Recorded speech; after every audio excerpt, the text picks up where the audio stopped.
Welcome to my channel. I'm the cover call guy. My goal is to create a $120,000 per year passive income using only cover call ETFs. My portfolio currently yields about $70,000 a year and about $6,000 a month. Legal disclaimer before we start. This content is for informational and educational purposes only and is not financial advice. I am not a licensed financial advisor or tax professional. All opinions are my own and may be incorrect. Trading and investing involve risk, including loss of principal. Please always do your own research and consult a licensed professional before making any financial decisions. I am just some random idiot you found online and I could be completely wrong. With that out the way, today's video was left by a comment from RCSLICE, and he requested this, so I made this for RCSLICE and anybody who's interested in TappAlpha and Kurv Invest. Welcome to our video. Today is just going to be comparing two ETFs that was requested by a comment left on my video. And this is my analysis. So start off, we're going to do a core investment objective like we always should. We should be reading the prospectus from the fund because it will tell you exactly how they're going to execute the strategy is, what their strategy is, what they're thinking, and how they're going to perform their basically their game plan, right? They have the game plan read out to you. So if you don't like their game plan, you don't like how they operate, that's a red flag right there. Stay away. And if they're going away from what their perspective is saying, another red flag. So always read their perspective because they tell you exactly what they're going to do. All right. So TappAlpha TDAQ seeks current income while maintaining prospect for capital appreciation. A secondary objective is to provide exposure to the performance of the Invesco QQ Trust, QQQ, subject to a limit on potential investment gains. My verdict, this seems like a pure income overlay on a passive index holding versus Kurv Invest, right? KQQQ. That one seeks to maximize total return by actively managing a portfolio with a concentrated exposure to high conviction technology titan while at the same time generating potentially tax efficient income. My verdict, an active alpha seeking growth fund, not a passive income fund. So it just looks like already from the start, RCSLICE, these two are different ETFs doing two different things. So if I had to pick one, I'll let you know what I pick. If you own both, there's nothing wrong with that too. They both do different things, right? So one is maximizing income and the other is growth then income. So one owns the QQQ and the other, the active manager, picks. So you have to, so KQQ, you have to have high conviction in the active management because it seems like they're just going to be picking their stocks and it's not going to be everything. Versus TappAlpha, it just seems like TappAlpha is more just buy, hold, set and forget type of ETF. Nothing wrong with owning both, but if you own one or the other, let's see which one is better. I don't know. All right, so at a glance, fund details and market acceptance, that just means that the assets under management, right? So obviously higher is better. You want it higher, that means more people are buying it. That means there is more people seeing it as a good fund to keep and buy and hold and buy some more. And I wouldn't say that would be KQQQ. It is bigger, but it's also older, so it has more time in the market. It has more marketing. It has more word of mouth, right? So it's a bit more. It's been on the block longer, right, so to speak. So I can't really say that TappAlpha loses in this. It's just if you were basing it on a criteria that for yourself, saying, hey, I want the bigger one with the larger assets under management, then it would be Kurv Invest. So that would be KQQQ. But other than that, it's just, you know, expense ratio. KQQ is higher. That's about it. Not much difference here. All right, my first glance. So far, the analysis reveals that TDAQ and KQQQ represent fundamentally different approaches, right? Like I said before, TappAlpha employs a high frequency pure beta overlay strategy, um, zero expiration option calls designed to harvest daily premiums and eliminate overnight risk. KQQ employs an active leverage strategy operating an actively managed tech fund rather than a passive overlay, right?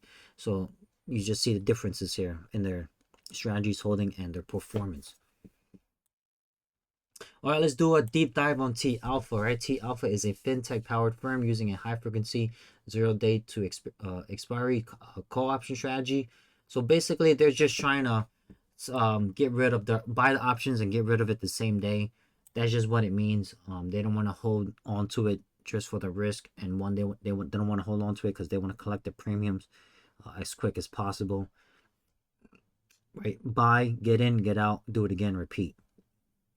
Monday to Friday, 9:30 a.m. to 4 p.m. Pretty much the same thing. That's what they're doing. What surprised me here was that TappAlpha performance actually beat the benchmark. So I'm very surprised by that. I thought it was not going to, but yeah, it surprised me. So it did pretty well here. As you can see here, in its short history, TDAQ strategy has successfully generated high income while slightly outperforming QQQ. However, to note, I should have put this here to note, we have been in a crazy bull run, with the exception of last week, so to speak. But for almost the past year, the market's been literally going up every single day. There has not like been a one downturn where it couldn't go up, or maybe have one downturn, but the next day it had recovered and some more. So if you remember QQQ, the tech stock rely on the market going up. So that's one of the reasons. So just keep that in mind. Don't think just because it's beating it now, it will continue to beat it, because once the market turns and we go into a prolonged bear market, yeah, we're gonna have to see. So my verdict right now is I'm very surprised. It's doing very well, very good. Just keep in mind we are in a bull market. And then we go Kurv Invest, right? Let's do a deep dive on the strategy for KQQQ, right? KQQ is not a passive KQQ overlay. It's actively managed, concentrated portfolio of tech stock, momentum weighted by the advisor. The advisor meaning the active management, right? So you have to have high conviction in the stock that they choose. You have to have high conviction in the advisor that's going to outperform, right? You have to have conviction in a lot of these stocks they pick, right? Right, it's actively managed, concentrated portfolio of tech stocks, momentum weighted by the advisor, which is the fund manager, right? So if the fund manager picks the wrong one and one or two completely turns red, that will affect all of your entire ETF. That will bring and drag you down.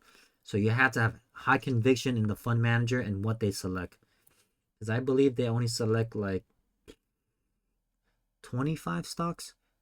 They have like the KQQ holding is only like I think 25. So you got to be very careful with how they perform. Another option that that's similar, which I hold, is from Amplify QDevo. They have a very, very good track record, so that's why I went with QDevo over KQQQ. I just love Amplified so much more. I used to hold Devo, DIVO, and I just pretty much rotate Devo over to QDevo, because I just see QDevo as Devo, but on steroids. It's essentially the same to me. It's a growth plus income, and it's double the yield. So something to look at if you want to look at QDevo. But KQQQ, pretty much this is like their con. You have to have high conviction in it. So nothing wrong with owning both though. Right, and then the performance, right? KQQQ success is not from the passive overlay, but from the active smart security selections, which is from the fund manager, right? The data show its active concentrated strategy has successfully outperformed QQQ benchmark, right? So, bravo to that. However, I'm gonna mention it again. We are in a bull market, so everybody's a winner. Something to keep in mind. And then just the Nasdaq battleground here, right? We see, I mentioned this already in the previous slides. KQQ is an active concentrated tech fund that aims to beat the QQQ. And then TDAQ is just a passive QQ holding with an income overlay. So this is more like an passive index versus more active management here. So it just depends. And then of course tax implications, right? TappAlpha, they distribute and expect to be rock. Again, you will never know if it's rock or not until end of the year. Their Notice 19 Alpha is they can legally lie to you on that thing. Just so you know, just an FYI, read the fine print. They can say, oh, it's 100% rock, and then you come time to file in April, and it's like 80% or 70% return of capital. And if you spend all that money, like you reinvested or you spent it all, you are screwed, right? Then you owe taxes. So just something to keep in mind, right? The Notice 19 Alphas, it's just an estimate. They can literally put 100% rock on it every single time. So just keep that in mind. And then Kurv Invest KQQ. I put in single stocks, but the single stock is leverage. We're not going to talk about that. We're just going to talk about KQQQ. That's what you requested. It distributes a blend of T-bill interest, ordinary income, and I believe ordinary income is taxed the highest at 37%. 37%. Yeah, it's the highest, right? It's not good. Short put premiums, and short call premiums. They are typically taxed at an ordinary income or short-term capital gains rate, which is, like I mentioned, generally less favorable for taxable accounts. Something to keep in mind. All right, investor suitability, which profile fits you, RCSLICE? I mean, if you're the income-focused, risk-adverse investor, then I guess you want TappAlpha. You want that high monthly tax-deferred income. You want a core passive exposure to SPY or QQ. You want to systematically eliminate overnight weekend gap risk. You accept a capped on extreme intraday rallies, or are you the KQQQ guy? Right, the distribution or a blend of option premiums from its active portfolio and interest from T-bill collateral.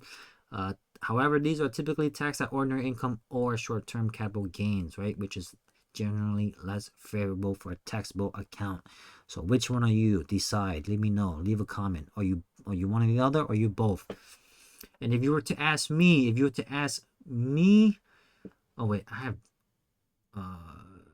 did I have both? How come I have both? Oh, well, I gave you oh, okay, because I couldn't fit this. Oh, I forgot about this. I'll just talk this one here. I totally forgot about adding both. How come I didn't put that? Oh, whatever. Okay, anyways. All right, so Kurv Invest also for the growth focused and active investors. Sorry about that, RCSLICE. I totally forgot I added two because it couldn't fit. You do not want passive QQ exposure. You want an active, concentrated bet on tech titans to be QQQ. You want high conviction in Kurv's management and smart selection, right? You believe in the fund managers and that they're going to pick great tech stocks. You see the high income as secondary benefit to active growth. So you want growth first and then income. So that would be KQQQ. And then me, if you were to ask me, all right, you and I were going to cut through the marketing, right? They have great marketing. Advertisement is great. But as someone who lives and breathes this stuff, here's my real verdict on this Nasdaq 100 income battle. For a TappAlpha, I'm telling you, I think this is the better deal. You have to choose one. If you want pure income strategy on the QQQ, TappAlpha is doing it right. They physically own the QQQ, which I love. That'll be one of most of my criteria when choosing ETF. And they write calls against it, right? The 0-day expiration part is the high frequency fintech driven twist that harvests daily premium. While this is the killer feature, you need to know about eliminating all overnight and weekend gap risk. The very new data I'm seeing shows they're generating massive income without eroding your total return, which in my book is the gold standard for a buy and hold income engine. So dude, they're doing very good, very well so far. Versus KQQ, right? I need you to listen to this. Don't get it twisted. This is not a cover call fund. This is an active, concentrated tech growth fund that only happens to pay a high dividend. Its success comes from its manager picking the right stock so far, not from a passive overlay like TappAlpha. You are buying this Only if you want to bet on correct smart selection to beat the QQQ, not if you want a pure incomplete on the index itself, more as of the T alpha, right?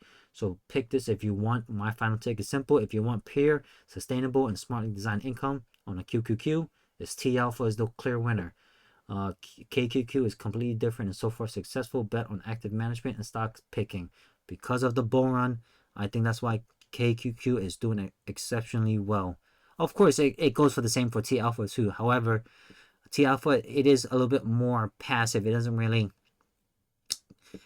have to care too much on stock selection. I think they kind of cover a lot more than KQQQ.